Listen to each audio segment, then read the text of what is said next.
Hello लैपटेक learner. तो आज ये शॉर्ट वीडियो है हिस्टोपैथोलॉजी फिक्सेशन के ऊपर, ठीक है। तो जल्दी से कवर अप करूंगी। हिस्टोपैथोलॉजी फिक्सेशन क्या है, फिक्स कैसे करते हैं हम टिश्यू, कोई भी हम जब भी टिश्यू रिमूव करते हैं बॉडी में से, when a tissue is remove from the body it begins to decompose to preserve the natural state, the tissue is immediately placed into a solution is called the fixative and this process is called the fixing.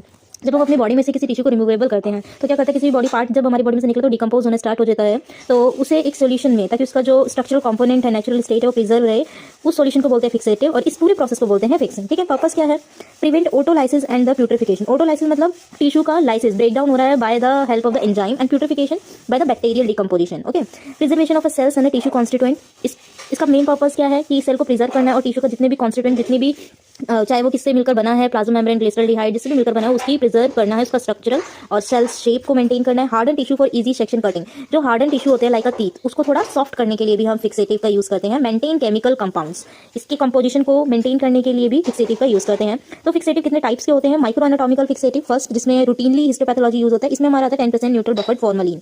Formalin, इसका बनाने का procedure क्या है वो भी मैंने लिख दिया है। Formalin acid sodium phosphate monohydrate anhydrous die sodium phosphate and distilled water, कितना अमाउंट में है ये आपको दिख ही रहा होगा।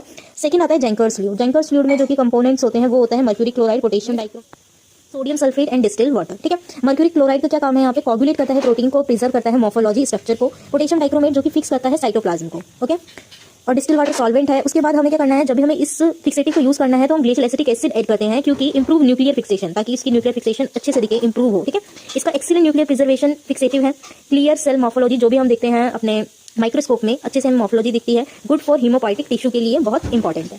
बॉयंस फ्लूइड भी इसी का ही पार्ट होता है माइक्रो एनाटॉमिकल का, जिसमें कि ये किस कंपोजिशन से मिलकर बना है, micro anatomical aqueous picric acid, formalin, glacial acetic acid, ठीक है। इसकी पूरा मैंने लिखा हुआ है कि कब कितना डालना है, 75 ml picric, formalin 25, glacial acetic acid 5 ml। तो जो फॉर्मलिन है, पिक्रिक एसिड है, ये फिक्स करता है साइटोप्लाज्म को। फॉर्मलिन प्रिजर्व करता है टिश्यू को, ठीक है, टिश्यू प्रोटीन को। ग्लेशियल एसिटिक एसिड जो कि इंप्रूव कर रहा है, इनहेंस कर रहा है न्यूक्लियर फिक्सेशन में। ये मेनली टेस्टीज के लिए फिक्सेटिव यूज होता है, जीआई ट्रैक्ट के लिए, एंडोक्राइन ग्लैंड्स के लिए, गुड स्टेनिंग क्वालिटी के लिए भी है, कोई भी हमें स्टेन परफॉर्म करनी है तो ये सबसे अच्छा फिक्सेटिव माना जाता है फॉर टेस्टिज, जीआई और एंडोक्राइन के लिए। साइटोलॉजिकल फिक्सेटिव ये दूसरा है टाइप्स ऑफ फिक्सेटिव में, जिसमें कि it is also categorise into 2 parts, nuclear fixative and the cytoplasmic fixative. Nuclear fixative में बहुत से फिक्सेटिव आते हैं, बट मैंने यहाँ पे 2 एग्जांपल दिए हैं, कार्नोइज फ्लूइड और क्लर्क्स फ्लूइड, ठीक है। इसकी कंपोजिशन आप देख सकते हैं। कार्नोइज फ्लूइड जो मैंने absolute alcohol, chloroform, glacial acetic acid. Clarke's fluid जो absolute alcohol and glacial acetic acid है, उसमें क्लोरोफॉर्म ऐड नहीं है। इसमें क्लोरोफॉर्म इसलिए ऐड है ताकि ये इंक्रीज करेगा पेनिट्रेशन को और रिमूव करेगा लिपिड को, ठीक है। सेकंड पार्ट इसका साइटोप्लाज्मिक फिक्सेशन, जिसमें कि हमारा चैंपीज फ्लूइड होता है। इसकी कंपोजिशन है पोटेशियम डाइक्रोमेट 1% क्रोमिक एसिड 2 ग्राम ऑस्मियम टेट्राऑक्साइड। इसका क्या यूज ऑफ रिएजेंट है, क्या पोटेशियम डाइक्रोमेट साइटोप्लाज्म और माइटोकॉन्ड्रिया को प्रिजर्व करता है, क्रोमिक एसिड फिक्स करता है प्रोटीन को, ऑस्मियम टेट्राऑक्साइड फिक्स करता है लिपिड और माइटोकॉन्ड्रिया को। मेनली माइटोकॉन्ड्रियल स्टडी के लिए परफॉर्म होता है। लिपिड कंटेनिंग टिश्यू जितने भी होते हैं, नर्व टिश्यू, एंडोक्राइन, इसके लिए यूजफुल है। थर्ड कैटेगरी आती है हमारे टाइप्स ऑफ फिक्सेटिव में, हिस्टोकेमिकल फिक्सेटिव। ये मेनली हिस्टोकेमिकल स्टडीज के लिए प्रेफर किया जाता है, जिसमें कि हमारा फॉर्मल्डिहाइड, एसिटाल्डिहाइड,